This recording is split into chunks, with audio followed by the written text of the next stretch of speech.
Ахват.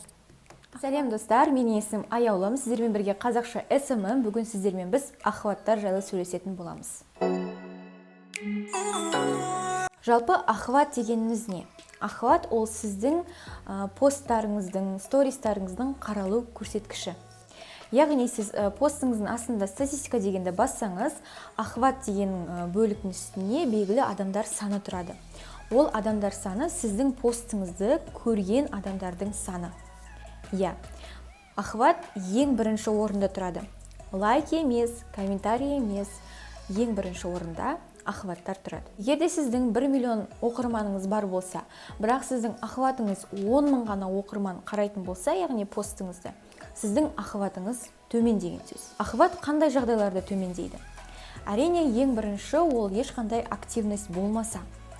Егерде сіздің парақшаңызға ешқандай пост салынбаса, ешқандай сторис біраз уақыт бойы салмаса, Instagram сізді өзіңіздің оқырмандарыңызға немесе басқа сізге жазылмаған оқырмандарға шығармайды.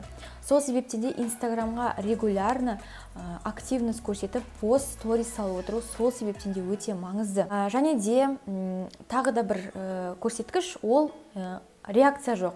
Мәселен, сіз пост салып жатырсыз, сторис салып жатырсыз, бірақ сіздің оқырмандарыңыздан ешқандай реакция болмаса, жасап жатқан ісіңізге, комментарий болмаса, лайк болмаса, сохраненный болмаса, онда Инстаграмда сіздің жасап жатқан контентіңізді қызықсыз деп санап, көп адамға көрсетпей қалуы мүмкін. Ахват дегеннен бөлек показы деген бар. Ол показы да өте маңызды, бірақ показы саны әртүрлі болуы мүмкін.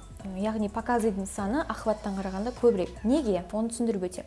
Мысалы, сіздің постыңызды 100 адам ахват жасайтын болса, сол 100 адам сіздің постыңызды 2 рет немесе 3 рет қайталап көруі мүмкін. Сол кезде Instagram оны показ деп есептеп, соны 2 рет немесе 3 рет есептейді.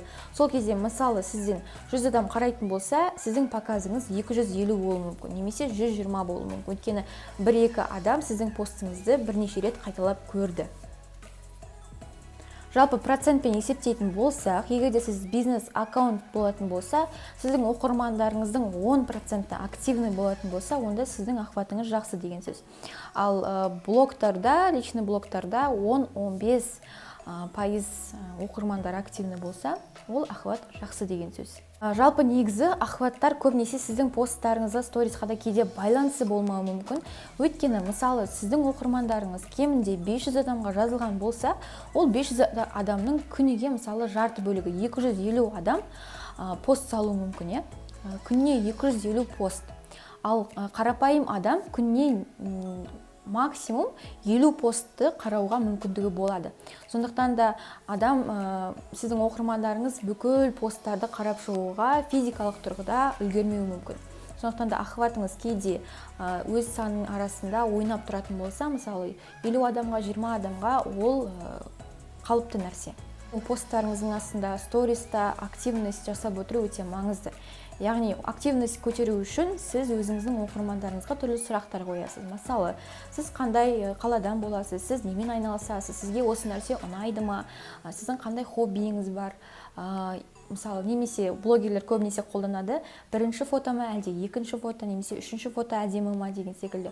Ол нәрсе сіздің оқырмандарыңызды әрекетке шақырады, сол арқылы комментарий көп қалады, сол арқылы сіздің ахватыңыз әрине өседі. Және де фотолармен ахват көтеруге болады. Яғни сіздер білесіздер, Инстаграмда 2 түрлі формат бар фото салу. Ол кәдімгі бір фото немесе карусель фото, бірнеше фото салуға мүмкіндік бар. Карусель фото салудың ең жақсы мүмкіндігі ол әрине ахват көтеру. Яғни, мысалы, сіздің оқырманыңыз бірінші суретті көріп арғары өтіп кететін болса, келесі жолы Instagram ол кісіге екінші рет көрсетеді ол постты, бірақ бірінші фото емес, карусельдегі екінші фотоны қайталап көрсетеді. Сондан кейін сіздің показыңыз өседі, ол дегеніміз сіздің ахватыңызды көтереді. Және де тек қана фото, видео контентқа емес, әрине текстқа да өте қатты назар аудару керек.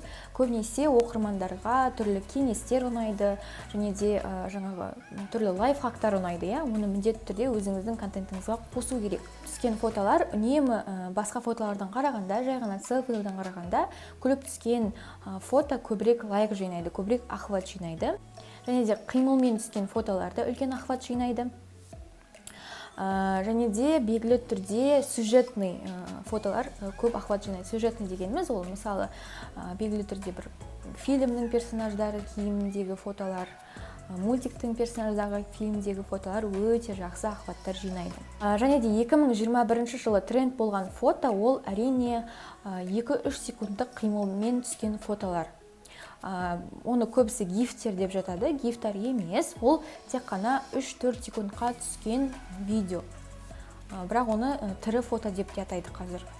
Және де стористағы охваттар. Стористағы охваттар да өте маңызды, өйткені алдағы уақытта айтып кеткенімдей, стористағы охват посттарға қарағанда көбірек жинайды. Сторисіңіздағы охват түспегенін қаласаңыз, ең бірінші ол жоғалып кетпеңіз.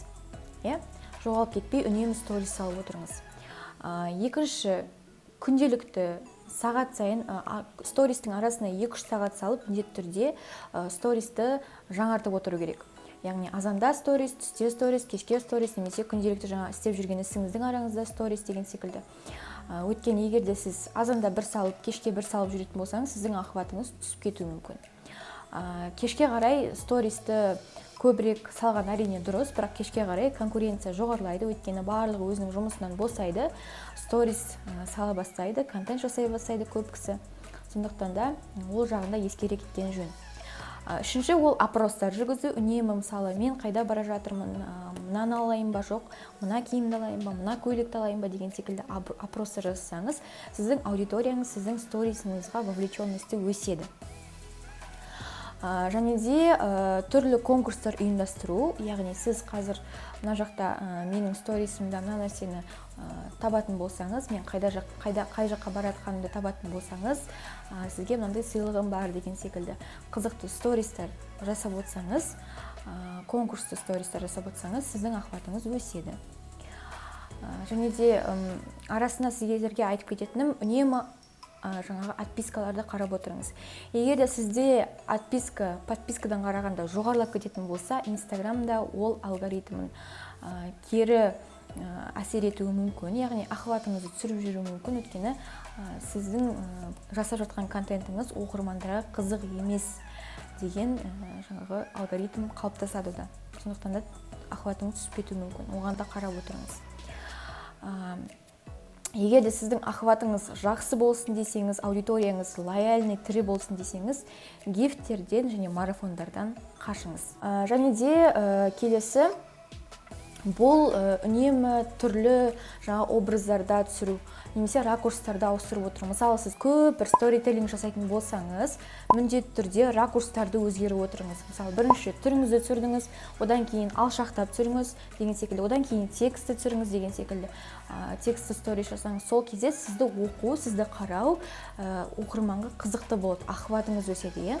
Және де текстті көп қолданбаңыз. Егер де сіздің сторисіңіз тікелей барлығы текстті сторис болатын болса, ол сіздің жаңа оқырмандарыңыз ол текстті оқымай, жай ғана тез басып өткізіп жіберуіне алып келуі мүмкін. Сондықтан да жаңағы говорящая голова дейді, сонымен жаңа тексті екеуінің орнын ауыстырып отырсаңыз тіпті керемет, ракурстармен қоса. Вовлеченность дегеніміз не? Ол дегеніміз сіздің жаңағы фотоларыңызды, видеоларыңызды ұзақ қарағандығы. Яғни адамдар егер де сіздің фотоңызды ұзақ уақыт қарап, фотоңызды жылжытып, үлкейтіп қарайтын болса, Инстаграм оны, яғни сіздің фотоңызды қызықты екен деп қабылдайды, сондықтан да охватыңызды жоғарылатады. Видеода да дәл солай, егер де сіздің видеоңызды ұзақ уақыт бойы қарайтын болса, ортасына дейін немесе соңына дейін, онда сіздің охватыңыз да жоғарылайды. Егер де бірден өткізіп жіберетін болса, Инстаграм сіздің контентіңізді қызықсыз деп санайды.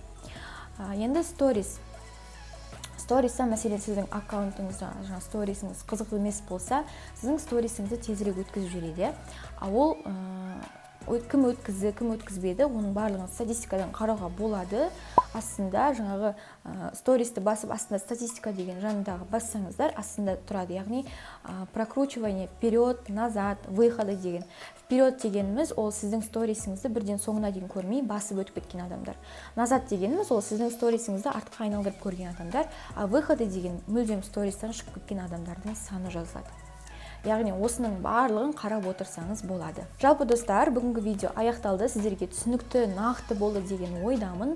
Видео ұнаса, менің каналыма тіркеліп, осы видеоға лайк, комментарий жазып қалдырып кетіңіздер. Сіздермен болған қазақша SMM келесі видеода жолыққанша.